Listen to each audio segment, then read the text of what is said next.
राजस्थान स्वास्थ्य विज्ञान विश्वविद्यालय से बड़ी खबर। नवनियुक्त कुलपति प्रोफेसर प्रमोद येवले ने संभाला कार्यभार।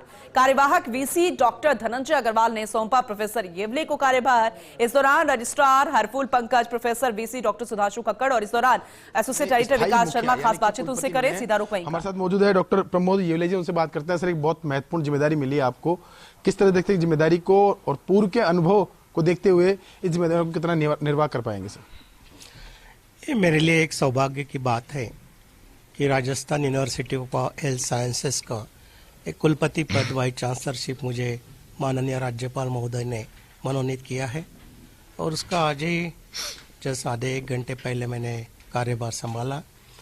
और एक मेरी पूरी कोशिश रहेगी कि राजस्थान प्रदेश में एक हेल्थ यूनिवर्सिटी एक बहुत बड़ी यूनिवर्सिटी है। 2005 में एस्टैब्लिश हुई यूनिवर्सिटी में काफ़ी डेवलपमेंट भी है। बहुत सारे डॉक्टर्स, डेंटिस्ट, काफ़ी हेल्थ प्रोफेशनल्स ये यूनिवर्सिटी से जुड़े हुए हैं और समाज की सेवा कर रहे हैं।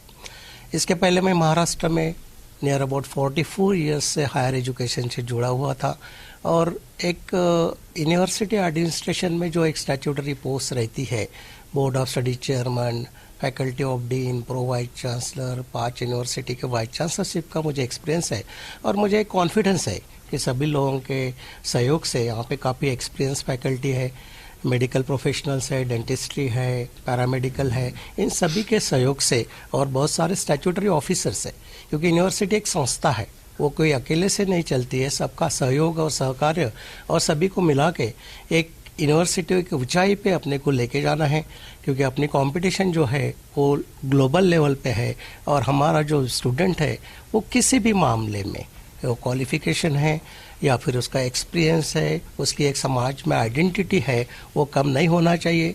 रिसर्च एंड डेवलपमेंट पे भी हम फोकस करेंगे, यूनिवर्सिटी रैंकिंग के लिए भी हम फोकस करेंगे और सब मिलके एक अच्छे ऊंचाई पे यूनिवर्सिटी को, विश्वविद्यालय को ले जाने की कोशिश करेंगे। हाँ सर, सरकार की एक महत्वाकांक्षी प्रोजेक्ट है जिसमें एक मंशा जताई गई कि रिम्स की स्थापना की जाए, जिसमें कि एम्स की तर्ज पर राजस्थान को एक बड़ा इंस्टीट्यूट मिले। उस इंस्टीट्यूट को धरातल पर लाने के लिए काफी प्रयास किए गए हैं, कुछ काम भी हुआ है, लेकिन अभी तक जो कह सकते हैं कि फाउंडेशन उसकी रखी जानी है।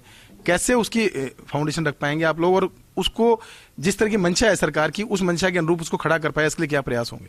इस मामले में हम राज्य सरकार से चर्चा करेंगे। एक्चुअली क्या डेवलपमेंट है, डीपीआर बना हुआ है, ऑब्जेक्टिव्स क्या है, वो सब सोच समझ लेंगे और उसके लिए एक हाई पावर कमेटी शायद गवर्नमेंट ने बनाई भी होंगी। वो क्या है, उसका कहाँ तक चल रहा है और विश्वविद्यालय का, क्योंकि ये राजस्थान गवर्नमेंट का प्रोजेक्ट है, आपने बनाया, विश्वविद्यालय का एक फोकस रहेगा कि एम्स की जगह और एम्स के सब्स्टिट्यूट और पैरेलल रिम्स कैसे डेवलप हो, उसके लिए भी हम कोशिश करेंगे। हमारी पूरी फैकल्टी, हमारे पूरा एडमिनिस्ट्रेशन में का भी उसमें सहयोग रहेगा। सर, पिछले दिनों बोम की बैठक में महत्वपूर्ण निर्णय लिए गए, जिसमें एक महत्वपूर्ण निर्णय भी था कि यूनिवर्सिटी में अब एकेडमिक्स वर्क पर फोकस किया जाए, साथ में रिसर्च पर फोकस किया जाए, बजाय और अन्य कामों के, उन कामों को और बेहतर तरीके से किया जा सके, साथ में उसमें पारदर्शिता हो। इसके लिए क्या प्रयास रहेंगे? एक्चुअली एडमिनिस्ट्रेशन में यूनिवर्सिटी का जो एडमिनिस्ट्रेशन चलता है वो यूनिवर्सिटी एक्ट से चलता है। स्टैट्यूट है, ऑर्डिनेंसेस है, रेगुलेशंस है, डायरेक्शन है, वही हिसाब से हम अभी पहले भी विश्वविद्यालय चलता रहा, आगे भी वो जरूर चलेगा। उसमें पूरी ट्रांसपेरेंसी हम रखेंगे।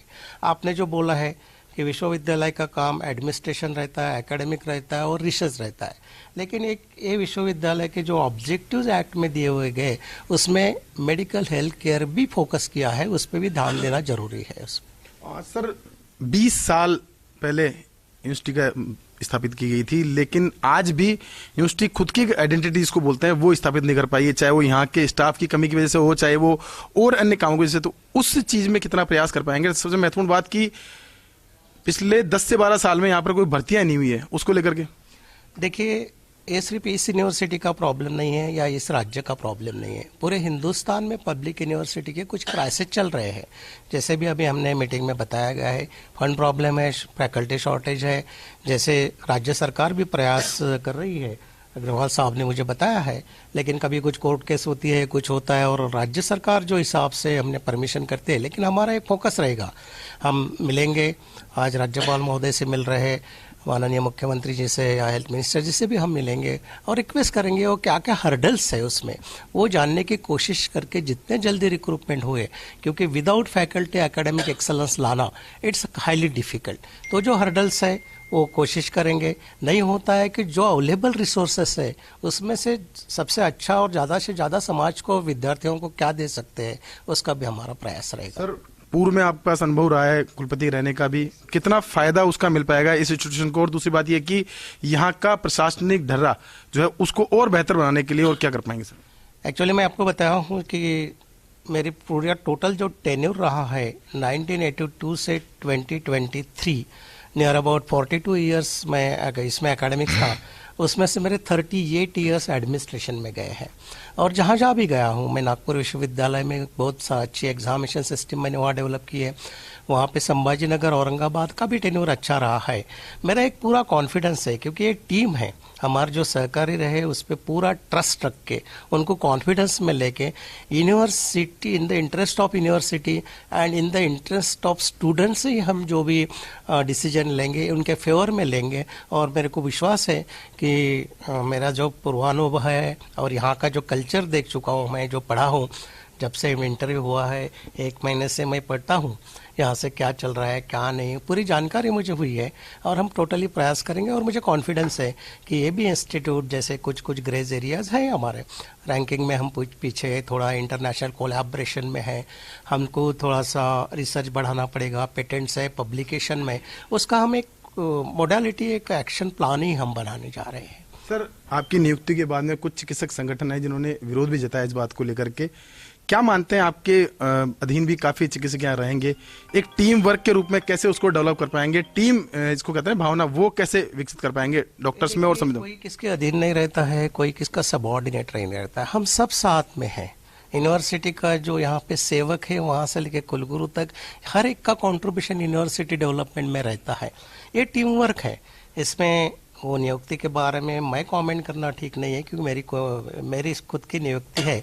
लेकिन यूनिवर्सिटी एक्ट के हिसाब से जो भी प्रोविजंस है, यूनिवर्सिटी ग्रांट कमीशन के जो नॉर्म्स है, उसके हिसाब से शायद सिलेक्शन कमेटी ने सिलेक्शन किया होगा। माननीय राज्यपाल महोदय ने नियुक्ति की है, मैं उससे ज्वाइन हुआ हूँ और मेरा पूरा प्रयास रहेगा कि हम जब 6 फैकल्टी है, मेडिसिन है, डेंटिस्ट है, फार्मेसी, नर्सिंग, सब मिल के हम काम करेंगे।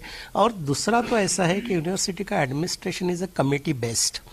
जैसे बोर्ड ऑफ स्टडीज सिलेबस बनाती है, एक्ट के हिसाब से वाइस चांसलर को वो बोर्ड ऑफ स्टडीज का सिलेबस चेंज करने का भी हक नहीं है। फैकल्टी उसको डिसाइड करती है, एकेडमिक काउंसिल डिसाइड करती है, board of management policy decide करती है। वाइस चांसलर और हमारे जो स्टैट्यूटरी ऑफिसर्स है, their job is execution of the policy. Definitely vice chancellor must have a vision. वो विजन हमारे सब कलीग्स हैं, इनसे डिस्कस करके हम करेंगे। हर स्टेप पे हर एक की मदद मुझे रहेंगे, हर एक का मार्गदर्शन मुझे लगेगा, हर एक का सहयोग मुझे लगेगा। सिर्फ इनका ही नहीं, मीडिया का भी, that is the role is very important. Media ने भी एक पॉजिटिव इमेज समाज के सामने रखना चाहिए कि आप भी इस यूनिवर्सिटी से डायरेक्टली इनडायरेक्टली जुड़े हुए हैं। तो क्योंकि मीडिया तो it's playing a very important role in the society, वो हिसाब से आपको भी मेरी रिक्वेस्ट रहेंगी कि जो भी पॉजिटिव थिंग्स यूनिवर्सिटी के है वो समाज के सामने आना चाहिए। सवाल है मेरा, पारदर्शिता, विश्वविद्यालय की पारदर्शिता, जो भी वर्किंग हो वो हर स्तर पर देखी जा सके, चाहे वो वेबसाइट के जरिए हो या किसी, उसको एक डायरेक्ट मैनर में लाने के लिए क्या प्रयास होगा? एक्चुअली मैं जिस यूनिवर्सिटी में, जिस विश्वविद्यालय में कुलगुरु था, वहाँ पे मैंने एक फाइल ट्रैकिंग सिस्टम इम्प्लीमेंट की थी। जैसे स्टूडेंट्स, कॉलेजेस, क्योंकि ये यूनिवर्सिटी में near about 565 affiliated colleges are there, उसके भी स्टैंडर्ड के बारे में हमें सोचना चाहिए। एकेडमिक एडमिनिस्ट्रेटिव ऑडिट उनका करना चाहिए। बहुत बार ऐसा होता है कि स्टूडेंट या कॉलेजेस कुछ लेटर देती है, फैकल्टी देती है, वो कहाँ है उनको पता ही नहीं है। अभी हम वो लाने की कोशिश करेंगे कि एक बार दिया हुआ, अगर मैंने कुछ एप्लीकेशन दिया तो I will get one ID, और वो आईडी का क्या स्टेटस है, कहाँ पे उस पर काम हो रहा है, और पूरा एडमिनिस्ट्रेशन पेपरलेस करने की। आजकल टेक्नोलॉजी बहुत एडवांस हुई है, आर्टिफिशियल इंटेलिजेंस है, इसका सब उपयोग करके हम एडमिनिस्ट्रेशन में टोटली ट्रांसपेरेंसी लाने की कोशिश करेंगे। And my every officer will be accountable for that. ये थे हमारे साथ प्रोफेसर येवले, जिन्होंने बताया कि किस तरह के उनके प्रयास रहेंगे, एक टीम वर्क, टीम भावना के रूप में काम करेंगे, साथ में सबको मिलजुल करके साथ लेके चलेंगे ताकि ये विश्वविद्यालय जो है अपने नए कीर्तिमान जो है स्थापित कर सके। कैमरा पर्सन विनोद पुरी के साथ Vikas Sharma, First India News, Jaipur.